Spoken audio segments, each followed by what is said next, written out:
અમરેલી જિલ્લાની આશા વર્કર બહેનો પડતર માંગણીઓને લઈ હડતાલ પર ઉતરી હતી। ફિક્સ પગાર, ફિક્સ સમય જેવા વિવિધ મુદ્દાઓને લઈ આશા વર્કર બહેનો જિલ્લા પંચાયત ખાતે હડતાલ પર બેઠી હતી। જ્યાં સુધી બહેનોની માંગણી નહીં સ્વીકારાય ત્યાં સુધી આશા વર્કર બહેનો હડતાલ પર બેઠી રહેશે। 2 દિવસ પહેલા આશા વર્કર બહેનોએ જિલ્લા કલેક્ટર તેમજ જિલ્લા વિકાસ અધિકારીને આવેદનપત્ર આપ્યું હતું।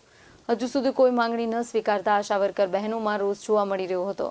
આજે અમે 12 વર્ષથી આમનામ આશા વર્કરમાં નોકરી કરી છે અને અમારી માંગ એ છે કે જો અમારો સમયગાળો ફિક્સ આપો અને અમારો પગાર ફિક્સ કરો। જ્યારે જોઈએ ત્યારે તમે નજર સામે જોવો જ છો। આ બહેનોને એક ઝીણવટભરી બાબતથી સરકાર માંગ પૂરી નથી કરતા। અડધાને તમે જોવો એમ યુનિફોર્મ નથી અને યુનિફોર્મ છે તો આ બધું શું છે એ તો અમને વિરોધ નથી, પણ રાત દિવસ અમને મહેનત કરાવે છે। રાતે અમને ઉઠીને એમ કે તમે વાડી વિસ્તારમાં જાઓ અને અમારે જોખમી બહેનો હોય એને કંઈ પણ થાય તો કે તમે જવાબદાર છો। તો પણ અમે દિન રાત મહેનત કરીએ છીએ તોય પણ અમારું કાંઈ વેતન નહીં તો અમારે શું કરવાનું? અને કોરોના સમયે ડૉક્ટરની ભાઈ તાકાત નથી એમની પાસે જઈને વિઝિટ કરવાની, એ પણ જવાબ છેટેથી આપી દેતા। ત્યારે અમારે આ બહેનોએ મહેનત કરી છે અને એની પાસે ગયા છે કોરોના સમયે પણ અને એને પૂછ્યું છે કે તમારી શું હાલત છે। એમની કોઈની કાળજી નથી રાખી પણ માણસ ગામના રહેલા માણસની પણ રાખેલી છે। તો પછી આ સરકારને સામું તો જોવું પડે ને। અને જોખમી બહેનો હોય અમારે ડિલિવરીવાળા તો ઉપરથી અમને એમ કહે છે કે તમારી જવાબદારી છે બહેનો જાજો, તો રાત ઉઠીને અમે સેવા કરીએ છીએ। એ સગર્ભા બહેનોને અમે બધી તપાસ કરાવી અને સિવિલ હોસ્પિટલ લગી પહોંચાડીએ છીએ અને માંગણી અમારી એ છે કે અમારો ફિક્સ પગાર કરો અને ફિક્સ સમય કરો। કંઈક તો અમારી પાસે હોવું જોઈએ ને। અમારી સરકાર પાસે કાંઈ માગણી નથી પણ એક જ માગણી છે અને અમે આ આંદોલન કર્યું છે, અમે હડતાલ ઉપર ઉતર્યા છીએ અને હડતાલ ઉપર જ રહેવાના છે।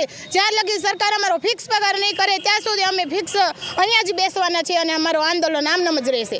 હું આશા વર્કર રીતે કામ કરું છું અને અમારી એક જ માંગ છે કે અમારે ફિક્સ પગાર, ફિક્સ ટાઈમ અને જે ઓનલાઈન કામગીરી છે એ અમારે બંધ કરાવવાની, કારણ કે એનું અમને પેમેન્ટ કાંઈ મળતું નથી એટલે એ કામગીરી અમારે બંધ કરવી છે, બસ એટલી જ। અને ત્યાં સુધી અમે 2 દિવસ સાંજ સુધી 5 વાગ્યા સુધી અમારી અહીંયા ધરણા રહેશે, બરાબર? તાલુકા હા, આવેદનપત્ર અમે આપેલા છે પણ એનો હજી જવાબ હજી અમને કાંઈ મળતો નથી।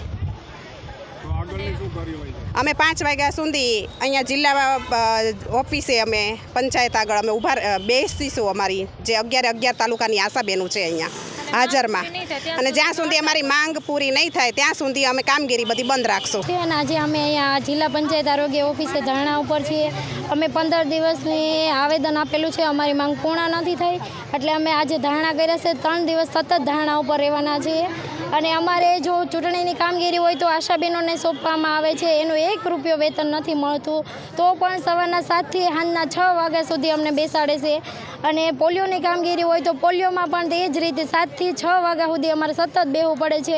નો 1 રૂપિયો આપવામાં આવે, ખાલી 75 રૂપિયામાં અમારે આશા બહેનોને 3 દિવસ ફિલ્ડ કરવાનું, 1 દિવસ બૂથ ઉપર બેસવાનું તો પણ અમને એનો 1 રૂપિયો નથી મળતો। બીજા નંબરમાં અમારે જો સ્લાઇડ, સ્કૂટમ બધું કામ અમારે આશા પાઈથી MPW, FIW લે છે, એનું ટાર્ગેટ અમે પૂરો કરીએ છીએ તો પણ અમને એનો એક TL નો ટાર્ગેટ અમે પૂરો કરીએ।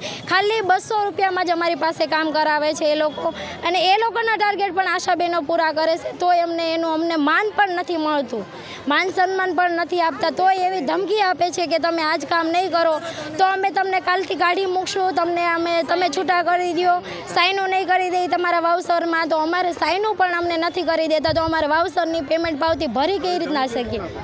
બધા કર્મચારીઓ મોટા બધા અધિકારીઓ આવી ધમકી આપે છે અમે સાઈનો નહીં કરીએ। જો સાઈન એમઓ સાઈન ન કરે, FIW બહેનો સાઈન ન કરે, MPW બહેનો સાઈન ન કરે, બધા બહેનો સાઈન ન કરે, ભાઈઓ બહેનો તો અમારું પેમેન્ટ થાય કઈ રીતના? પેમેન્ટ થાય જ નહીં। અમારી માંગ એ જ છે કે અમને ફિક્સ કરી દો, ફિક્સ પગાર કરી દો એટલે અમારે છે ને ફિક્સ ટાઈમ, ફિક્સ પગાર કરાવડાવો, કેમ કે અમારે એમાં બધાની સાઈનો લેવી પડે છે ત્યાર પછી અમારું વાવસર બને છે અને ત્યાર પછી એક કાગળ ઘટતો હોય, 1 તારીખ વહેલા મોડી થતી હોય તો અમારું પેમેન્ટ કાપી નાખવામાં આવે છે। બીજા નંબરમાં અમને ફિક્સ ટાઈમ હોય તો અમારે આ ધમકીથી બચવું પડે। બીજા નંબરમાં ઝેરોક્સોના અમારે 200-250 રૂપિયા દર મહિને ઝેરોક્સોના થાય છે, ખાલી 200 રૂપિયાને PMYની કામગીરી અમે ઓનલાઈન કરીએ છીએ।